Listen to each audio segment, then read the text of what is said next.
Hi, I'm Leah Fleishner. I am an executive coach, facilitator, and advisor to startups. Um, I am also thrilled to be a part of House of Balance, this activation.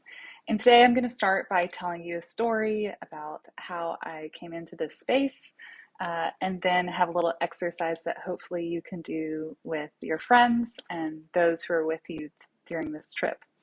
Um, so to begin, my story is not unlike many others. I was working for a female-led, female-run company, a startup, and I found myself not feeling like I could be fully authentically myself, which was surprising to me because I was in a female-led company with mostly other women. It was about 20 of us. And I was told I was too kind. I was told I needed to interrupt more. And I was really struggling to find my authentic voice within that organization.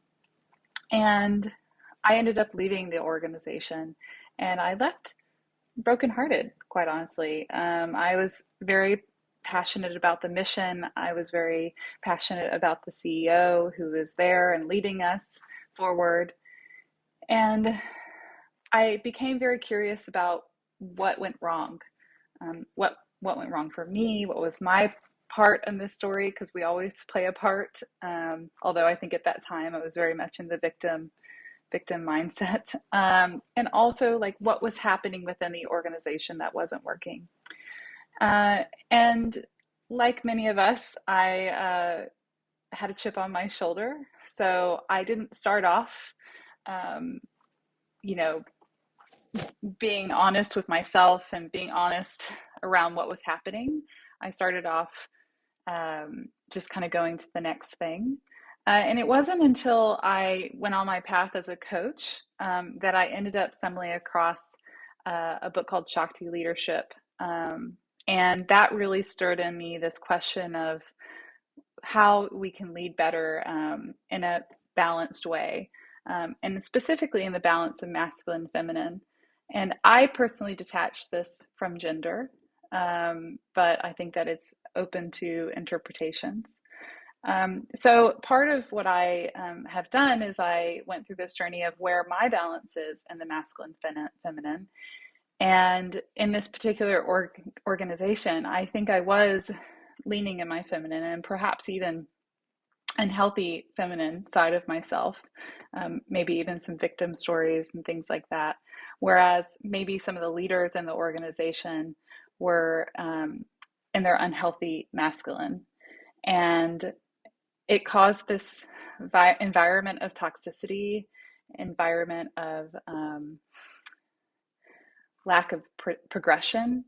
There was certainly productivity, but I'm not sure the productivity was as pure as it could be. And the direction of the organization as a whole actually stopped, and they ended up pivoting to another direction, and the entire team is no longer with them. They have the leader has a new leadership team, new team that's working for her.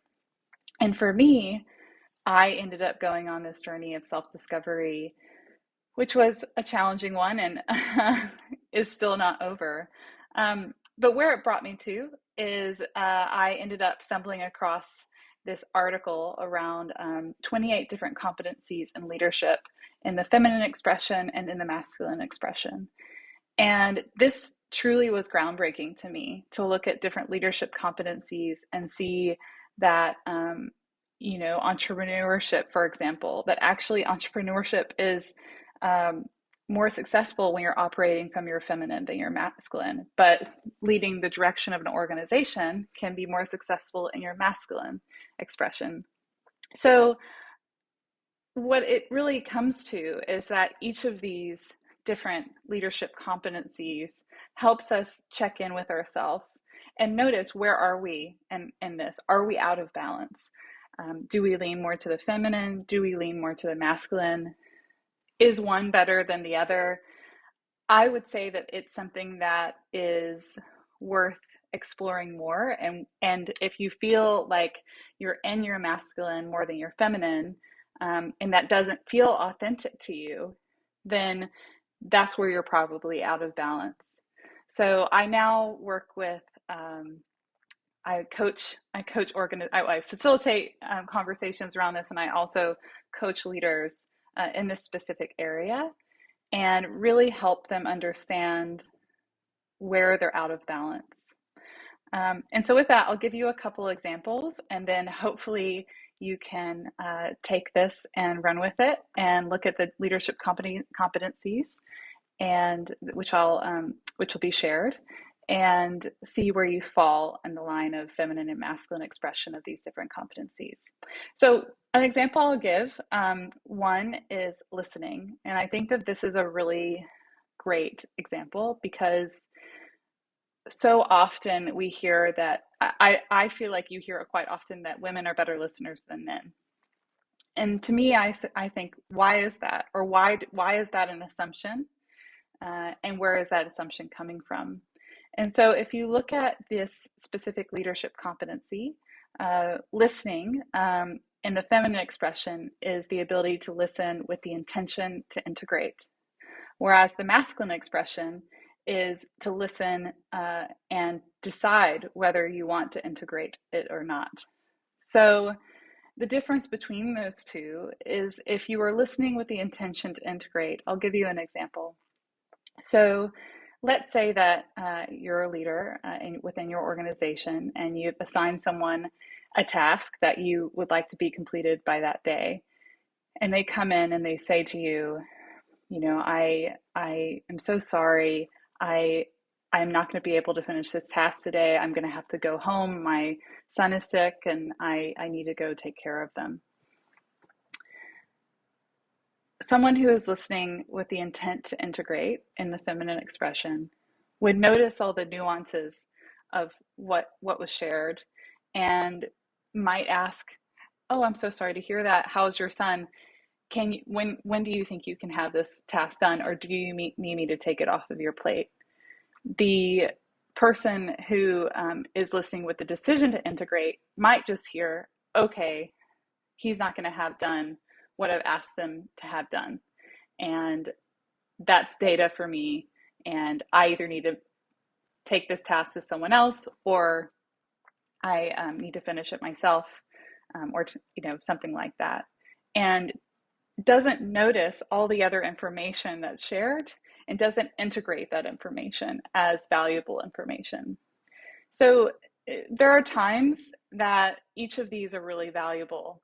You see listening with the decision to integrate a lot in, for example, in military. That's a great example where ambiguity and risk are really lining up together, and quick decisions oftentimes need to be made. So that's a great example of where perhaps masculine could be more beneficial. But I think that we have seen quite often in our organizations where listening with the decision to integrate is not really the most valuable approach to the success of an organization and to the success of the people within it. And as a leader, that's part of our role, is to lead by example. So I share this with you as one tidbit. You will have the leadership competencies as well to take a look at. And I believe there'll be some contact information for me. So please don't hesitate to reach out if you'd like to discuss these things further or would like to be coached. And enjoy your time at Davos.